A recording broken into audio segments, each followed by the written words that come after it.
Good morning. Welcome to Riverbend Church. My name is Pradeep. I'm on staff here with Riverbend. I'm the director for Neighborhood Development Center in East Austin. This morning I'll be reading from my mother tongue, Marathi. It's the Indian language. And I'll be reading from Ecclesiastes chapter 3.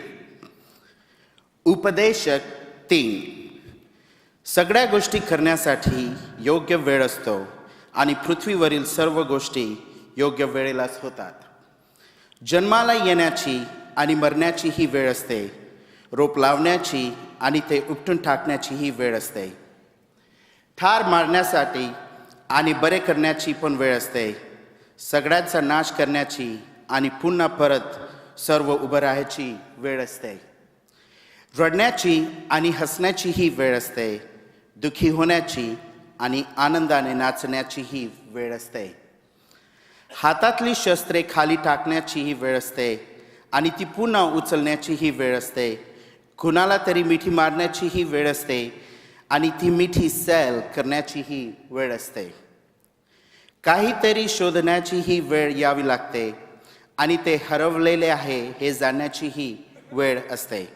गोष्टींचा संग्रह करण्याची ही वेळ असते आणि त्या फेकून देण्याची ही वेळ असते. वस्त्र फाडण्याची ही वेळ असते आणि ते शिवण्याची ही वेळ असते. गप्प बसण्याची ही वेळ असते आणि बोलण्याची ही वेळ असते. प्रेम करण्याची ही वेळ असते आणि द्वेष करण्याची ही वेळ असते. युद्ध करण्याची ही वेळ असते आणि शांतीची ही वेळ असते.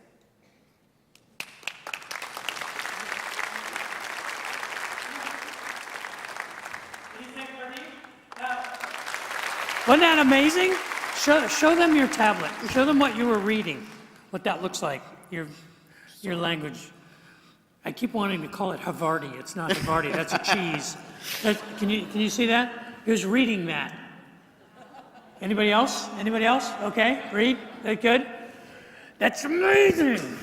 Thank you, Pradeep Thorat. He is on our pastoral staff, one of our neighborhood development director. And that was different, wasn't it? Exactly. I don't know what that was.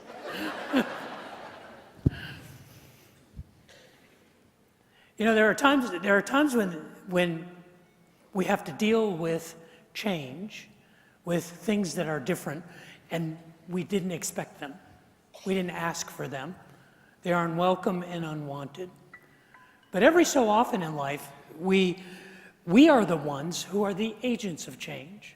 We are the ones who are responsible for leading other people through change. You could say that there are times in life when change is our fault. Black Sunday was my fault. It was entirely my fault. I came to call it Black Sunday because it was the darkest day that I ever experienced in professional ministry. It was 30 years ago. I was a young pastor. I had been a pastor of a small church in Richardson, Texas for about 4 years. And things were going pretty well. I was learning my craft. I was shepherding the people, and we were growing. We had grown 50% in the last 4 years, which really, if you do the math, we started at 100, so we were at 150. Which was exciting to me because most of those 50 people were young families like my wife and I, and many of them were people who had been disenfranchised from church at a young age or had never been churched. And so there was a vibrancy, there was a vitality in this ministry, and we were at a point where it came time for us to kind of remodel the auditorium, the multi-purpose room that we used as our sanctuary. And when we were doing that, we held services in the smaller fellowship hall. And I thought that this would be the perfect time to initiate a change in the worship style. So I went out and I hired a young man named Richard to come in and be our new worship leader. And he had a background singing in cabarets and lounges and singing from the piano. And he was a super talented guy who had a deep faith. And I knew he would be a quality worship leader. And so on one Sunday, I introduced Richard, and we had moved the piano onto the stage from the little cubicle that it sat in off to the side. And we had put drums up there and a guitar up there. And we sang worship choruses. And I thought it was the most exciting thing I had been a part of in 4 years at that small church. I had a vision for this, and this was the best day ever. There were those who did not see it that way.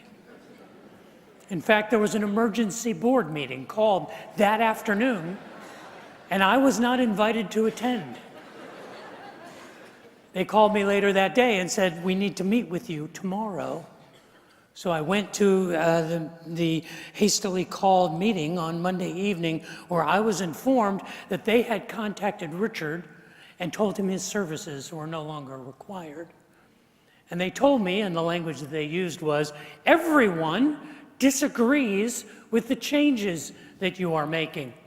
In fact, they had a list of the names of 10 families who were going to leave the church if I did not sort of repent and apologize for these changes and return our worship services to the way that they were. And if I was unwilling to do that, they would accept my resignation. Well, not only did I not resign, I chose not to resign, I called Richard on the phone and offered him his job back, to which he had enough sense to say, "I'm not going to be a part of that dysfunctional mess. I'm not going to come out there, thanks, but no thanks." And so the next Sunday was the Sunday I came to call Black Sunday, because I got up in front of my small church and I stood behind the pulpit and I said, "I am unwilling and unable to teach today because I am so angry at some of you." And I sat on the front of the stage and waited to see what would happen. To say that all hell broke loose is an understatement. Basically, there were a number of people who stood up in support of me. They said, "Dave, we admire your integrity. We understand your vision. You are our pastor and we trust you." But there were other people who immediately stood up and said, "How dare you? How dare you rob us of our worship experience? How dare you change what is familiar to us?" And it didn't take long, maybe 5 or 10 minutes, before those two groups of people were actually yelling at each other. And I sat on the front of the stage and wept, because it was all my fault. See, I had a clear vision. I had a pure purpose. I knew what was ahead for this community of faith. I knew what God was calling me to lead them to do, but I had mismanaged it. I had been clumsy and arrogant in my serving of that community, and the opportunity that I had to shepherd them through change, I had failed at it. Last week, we began a conversation about the challenges of change. And today, I want us to focus in on, what do we do when it's on us? When we are the agents of change, when we are the parents trying to help our children change from children to adults. What happens to us when we are teachers and when we are instructors and leaders, and we have people who we are helping to transform their minds and their lives? What happens when we are business owners and business leaders, and we have employees, and we see the future, and we know that changes have to be made? There is a right way and a wrong way to go about it.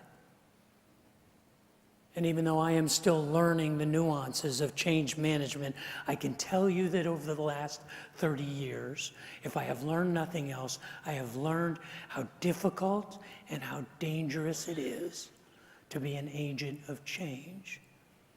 And today I want us to talk about, what does it require for us to do that well? But before we talk about that, would you pray with me? Father in heaven, I would ask that the words of my mouth and the meditations of my heart would be pleasing in your sight, and that you would use your words spoken by your servant, anointed by your Spirit, to challenge us to be agents of change, and not to be bad at it, but to be good at it, to help you transform lives. May we be changed even as we seek to help others change. Pray that for myself and for my family and for all of the change agents in this room. And I ask that in Jesus' name. Amen. Last week, I introduced a conversation that I want us to have for a while about the challenges of change. And as a guide for our conversation about the challenges of change, we're looking at a chapter from the ancient wisdom of Solomon in Ecclesiastes chapter 3. Ecclesiastes chapter 3 begins by Solomon pointing out to us that change is inevitable. There is a time and a season for everything. And sometimes change happens to us and it is uninvited and unwanted and unwelcome. But other times, we are the agents of change. We are the ones who are responsible to walk alongside of those who are experiencing dramatic and brutal and sometimes even traumatic change. We are sometimes the agents of that change. We are called to lead our families and our friends and our peers and our coworkers and our communities into the future. And it falls on us to be the agents of change. Today I want us to look at Ecclesiastes chapter 3, verse 3. An interesting verse where it says, there is a time to kill and a time to heal, a time to tear down, and a time to build up. Now, since I know most of you are biblical scholars, you may scratch your head as you read Ecclesiastes chapter 3, because you read there is a time to kill, and you may say, now, if I'm not mistaken, isn't there a commandment that says thou shalt not kill? That there should not be a time to kill in the life of a person who wants to live a godly life? I mean, I'm confused by this, and you would be right. Because in Exodus chapter 20, verse 13, the sixth commandment says it very plainly, thou shalt not kill. Now, what a Hebrew scholar will point out is that it's two different Hebrew words. That the one in Exodus chapter 20 means to murder, to commit murder. But the one in Ecclesiastes chapter 3 is the generic word for to take a life, to kill. It's sha'arag, and it basically means to end the life either of a plant or an animal or a human being, whether it's justified or unjustified. But I think what I hear in Solomon's voice, in coaching us through and encouraging us and sharing his wisdom with us about the challenges of living in a changing world, is that sometimes change feels like death. Sometimes change feels like murder. It's like in Sandlot, you're killing me, Smalls. And change feels violent and brutal. And when it is a time to kill, it is also a time to heal. And when it is a time to tear down, it is also a time to build up. Because in the midst of brutal and difficult and dangerous change, there have to be those who walk with us through it. And sometimes in our life, we are the agents of that change. Today, I want to share with you 5 things that I've learned in those 30 years since Black Sunday about walking with people through change, about leading change, about managing change. It doesn't matter whether you're a parent or a teacher or a coworker or an employer, whether you're in political office or whether you're in professional offices. There are times when all of us are responsible to help others manage change. I want to share 5 things that I've learned. The first thing that I've learned in 30 years is that you have to count the cost. When we are helping others through change, we have to realize that it always costs someone something to change. Change always has a price. Now, sometimes that cost is worth the outcome. Sometimes the price is worth the payoff. But many times you can't see that on the front end. And what you are asked to let go of, what you are asked to kill, your dream or your desire or your comfort, is incredibly uncomfortable for all of us. Every psychological study that I have read shows that people respond to change in the same way. A clear majority, 80 to 90% of the people, regardless of the circumstances, say that change makes them uncomfortable. Change is murder on us. That's why in Ecclesiastes chapter 3, it says, there is a time when you will experience this violence and this difficult experience, when what you are comfortable in will be torn down. Your expectations, your routines will be torn down. We should always count the cost. We should remember how uncomfortable and how difficult and how dangerous change feels to all of us, so that when we are leading people through change, it's important to remember that change creates fear. And that fear is not rational fear. That fear is not logical fear. It's not a fear that you can sit down and say, well, here's all the reasons why this is a good idea. No, it feels dangerous. It feels uncomfortable. And when you are in a position to be an agent of change or to walk with someone through change, always remember the cost. Count the cost. Second thing that I've learned in 30 years is to choose your battles wisely. Any parent who is responsible as a change agent for their children, helping them change from dependent children into independent adults, the challenges of shepherding our children through that process are some of the greatest that we will face in terms of walking with people through change. And if you learn anything as a parent, you learn to pick your fights. You realize that I'm not going to go to war over whether or not you squeeze the toothpaste from the bottom of the tube. I will go to war if you disrespect your mother. I will always say, I understand that there's drama between sisters and brothers and there's sibling rivalry, but when it comes to defending your family, I will go to war to say you will always defend your family. Family first. These are the kind of things that guided Diane and my decisions as we were being parents. You have to pick your battles. You can't go to war over everything. You can't die on every hill or you will lose the war. I believe that when we decide tactically how we are going to manage change, we have two choices.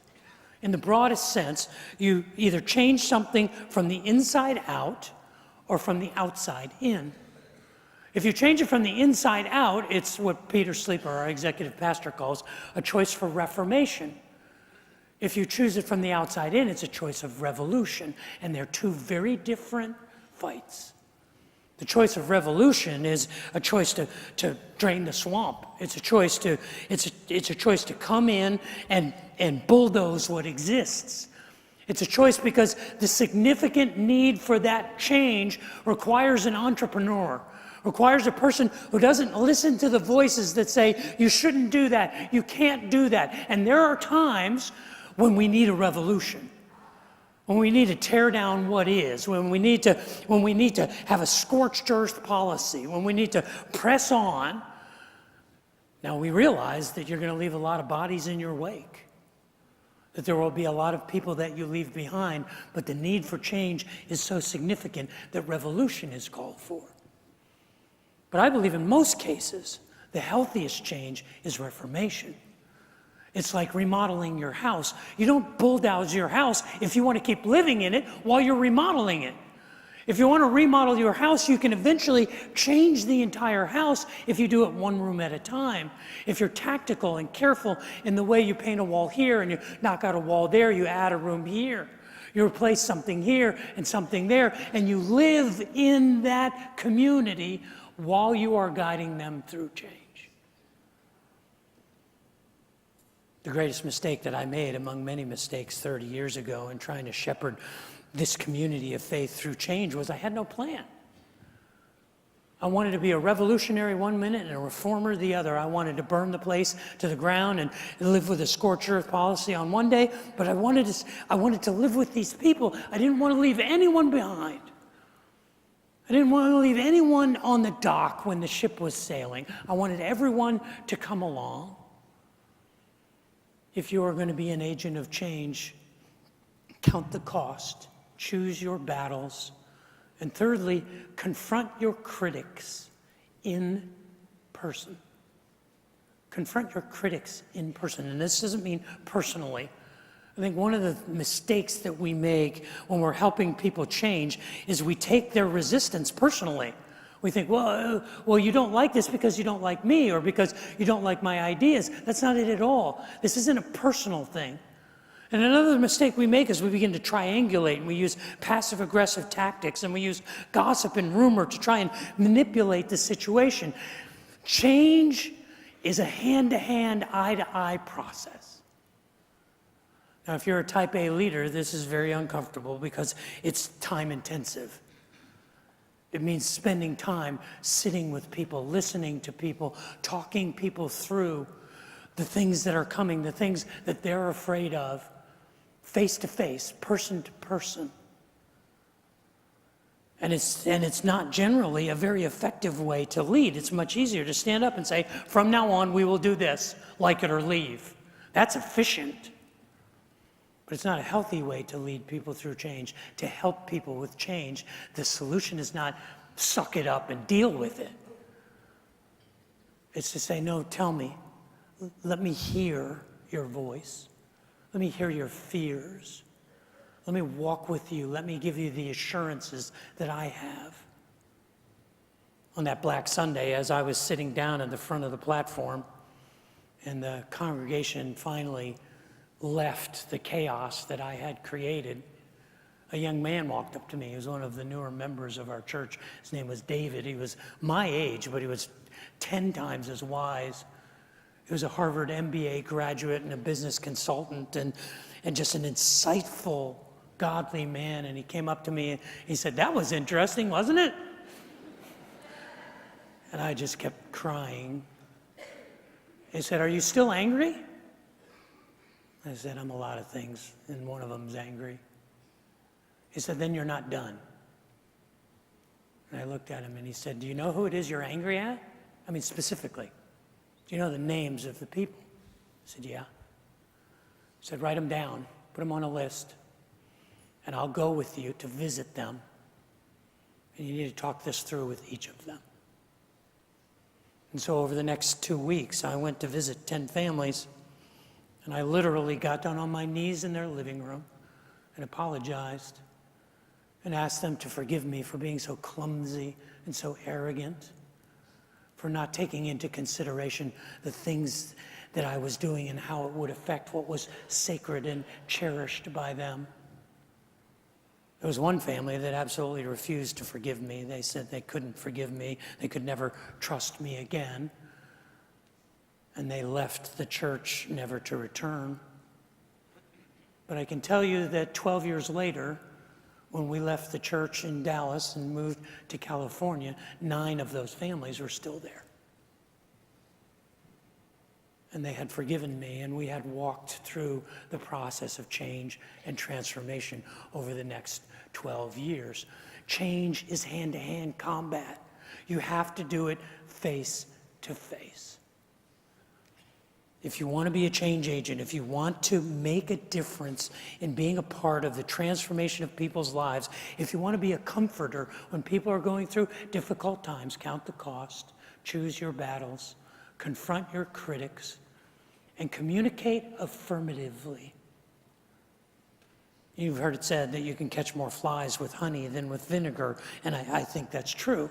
It's important when we are agents of change to cast clear vision, to say this is where we're going and this is why, to communicate the positives, the blessings, and the benefits of being a part of what is coming.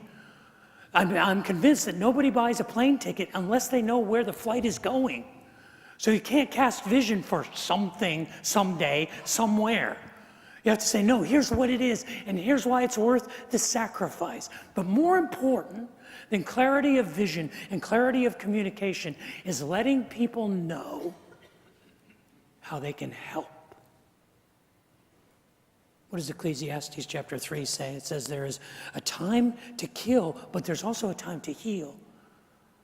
And I'm convinced that the two are inseparable, and the time to tear down is connected to the time to build. You don't kill without reason, you don't tear down without reason. And if you do, then you have to have time for healing and have time to build up. A wise man told me in the years after Black Sunday that he practiced in his leadership 4 words when he needed people to, when he was trying to get people on board with an idea or a vision or change. He would use 4 words. He would sit down with them and he would listen to their struggles, and he would listen to their fears, and then he would say, I need your help. I can't do this without you. And I believe that if we just know that we're important, that we matter, that this is not a journey someone's going to make without us or in spite of us, if we own where we're going, then change becomes more likely, change becomes more comfortable and more possible. If we are going to be agents of change, we have to count the cost, and we have to choose our battles, and we have to confront our critics and communicate affirmatively. And the 5th and last thing that I've learned over 30 years is that we have to be willing to commit to completion. We have to be willing to go the distance. You are not a good agent of change if you do a drive-by and lob a grenade into what's wrong with the thing that you're criticizing. That is not change. You are not being a healthy change agent by simply being a critic. You have to commit to the long play. It was June 19th when my wife Diane had knee surgery, knee replacement surgery. She had bilateral knee replacement surgery, 2 at once. And that was just over 3 months ago, and I'm glad to tell you that she's killing it right now. I would have her stand up and show you her legs, but that would be too creepy and just uncomfortable for me to say, hey baby, show me your good looking legs. But that would I'm already in trouble just for mentioning it.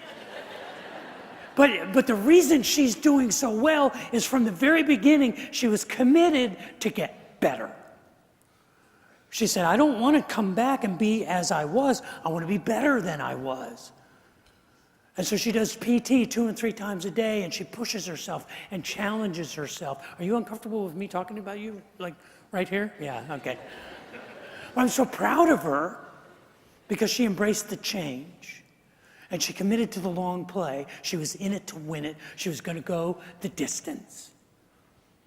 Because you are not much of a leader if you just are a jihadist and all you do is blow up what's not right or what needs to be fixed.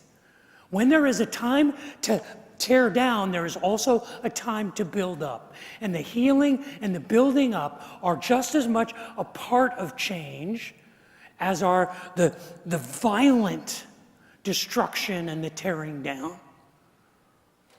The healing and the building up, I think, are more important to remember. And you have to commit yourself to stick it out, to the long haul, to the long play. These are 5 of the things. I'm still learning things about managing change. I don't want you to get the impression that A, I'm done learning, or that B, I'm some kind of expert. These are just some things I've observed in the 30 years since Black Sunday, to count the cost and to choose my battles and to confront my critics and to communicate in the positive and to commit to the long play, to go the distance. Ecclesiastes chapter 3, verse 3 is a difficult verse because it seems to be telling us that there is a time when killing another person, another living thing, is justified. It is to be expected. There will be times when it is time to kill. And this should be difficult for us, and we should wrestle with this. I'm sure we can rationalize it and say, well, they're in warfare, in times of combat, it's kill or be killed. There are times in law enforcement when you have to kill someone to save another. There are times when someone has to sacrifice their life for the greater good. And we understand that there are times like this, but it should bother us. It should make us uncomfortable That there are times when the loss of life, when the taking of a life is somehow justified or somehow to be understood as normative. I think we're supposed to wrestle with that. I think that's the beauty of the Bible. The Bible invites us to change. The Bible invites us to wrestle with these issues. It says, don't focus on these petty little issues. Focus on these life and death issues, these matters of eternity. Because reasonable people will disagree on things like abortion or euthanasia or capital punishment. They'll even disagree on whether or not it's right to even kill an animal. And that's okay. As long as we approach it and say, tell me what it is that changed your mind, that brought you to this position. As long as we can accept that disagreement and be open to change. But it's difficult. It's hard to do. Change makes us uncomfortable. I believe that Jesus understood the metaphor. I think even if we don't understand what Solomon is saying to the letter, we understand his intent. Jesus said it this way in Matthew chapter 6. You're familiar with the command to the ancients, do not murder. Okay. I'm telling you that anyone who is so much as angry with a brother or sister is guilty of murder. Carelessly call a brother idiot, and you just might find yourself hauled into court. Thoughtlessly yell stupid at a sister, and you are on the brink of hellfire. The simple moral fact is that words kill. Somehow I survived Black Sunday 30 years ago. I think it was because I had a praying wife, and I had a stubborn spirit, and I had a desire to serve and to change. And in that difficulty, I was changed, and I was taught, and I was shepherded by some wiser men and women through that process of how to help people with change.